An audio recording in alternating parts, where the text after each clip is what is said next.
Hey, salut à tous, c'est Loïc, j'espère que vous allez bien.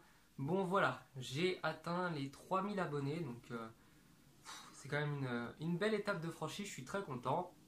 Et chose promise, chose due, je vous mets en description la chaîne d'un pote à moi, donc sa chaîne c'est Nercule, il fait de la muscu, et je lui avais promis que le jour où j'aurai les 3000 abonnés, et ben je lui ferai une petite pub, donc je vous invite à aller voir ça si vous aimez la muscu, et ça fera toujours plaisir.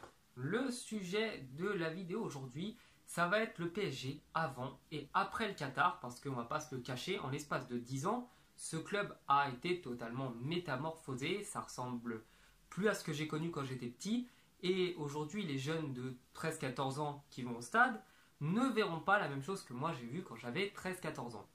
Donc j'ai décidé de faire une petite liste dans ce sublime répertoire de tout ce qui a changé, ce qui était mieux avant ou pas, et je vais vous en parler un petit peu, donc j'espère que ce genre de vidéo vous plaira et que vous aussi, vous aurez la nostalgie du parc à l'ancienne.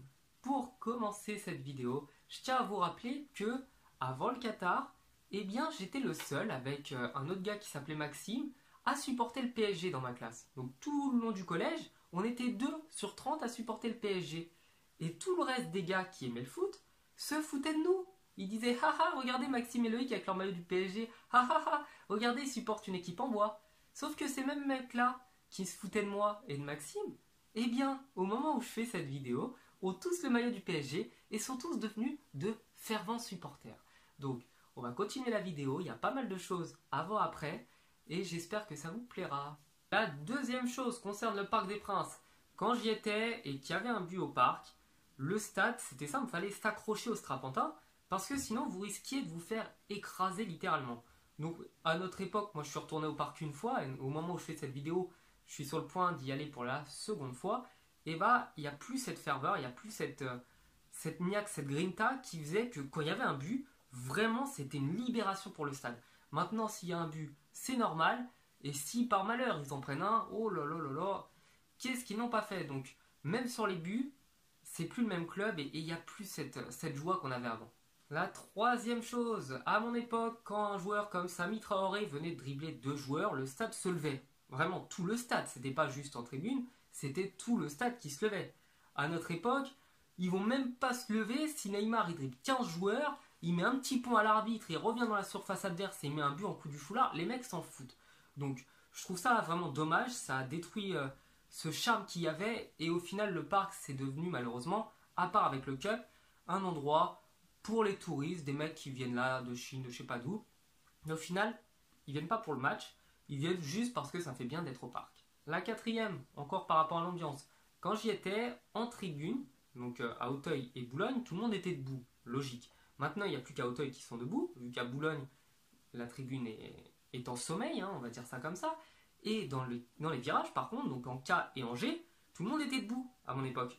Sauf qu'à notre époque à nous, et bah 10 ans après, tout le monde est assis et c'est redevenu une tribune pour les entreprises, pour les familles, des gens qui s'en foutent du match.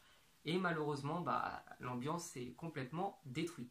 De l'amour du maillot, j'ai l'impression que les joueurs maintenant s'en foutent un petit peu du club. Ils viennent là parce qu'il y a des projets, des ambitions au niveau de la carrière, mais c'est uniquement des ambitions qu'ils ont.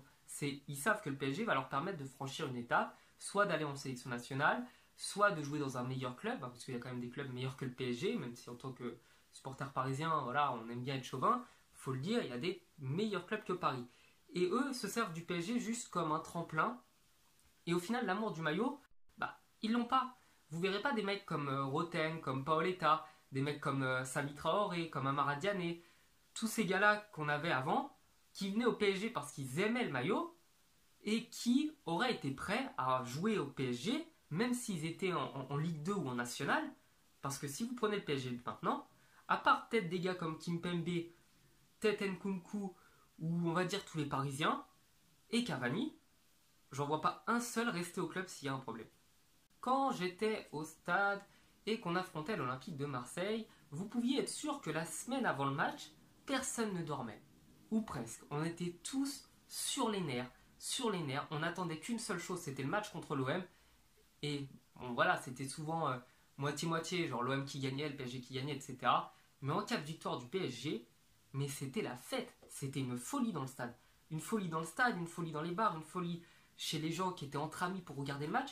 Alors que maintenant, une victoire de l'OM, bon bah, voilà, c'est un match de plus, et puis même les joueurs le prennent comme c'est un match de plus dans l'année. Avant le Qatar, eh bien les maillots aux couleurs Echter, hein, comme ceux-là, donc bleu, blanc, rouge, blanc, bleu, c'était normal, c'était habituel, c'était un classique, c'était même impensable de faire un maillot autrement comme ça. Et maintenant, on s'est retrouvé avec des maillots du PSG vraiment immondes.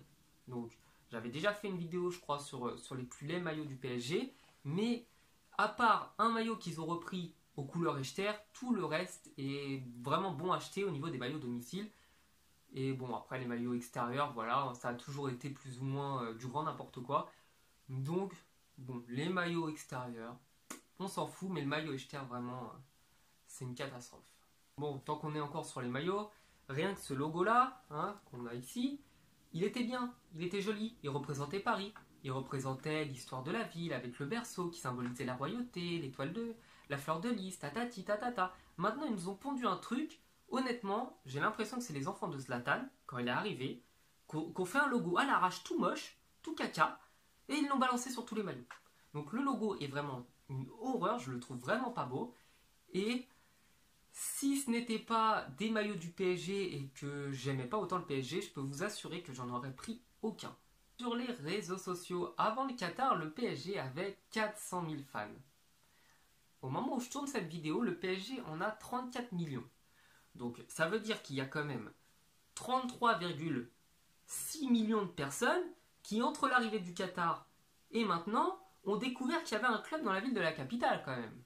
Donc ça, si je peux me permettre, à part des footix, je ne sais pas trop qui c'est qui suit la page maintenant. Bon, et bien voilà, la vidéo est terminée, j'espère qu'au montage je la ferai quand même assez courte parce qu'on ne va pas rester 10 000 ans sur ce genre de sujet. J'espère que ça vous a plu, si c'est le cas vous pouvez vous abonner à ma chaîne, vous pouvez mettre un j'aime ou même juste un commentaire. Et puis bah voilà, on continue la pub, n'hésitez pas à aller voir la chaîne de mon pote, donc elle sera en description. Allez, je vous dis à la prochaine, ciao.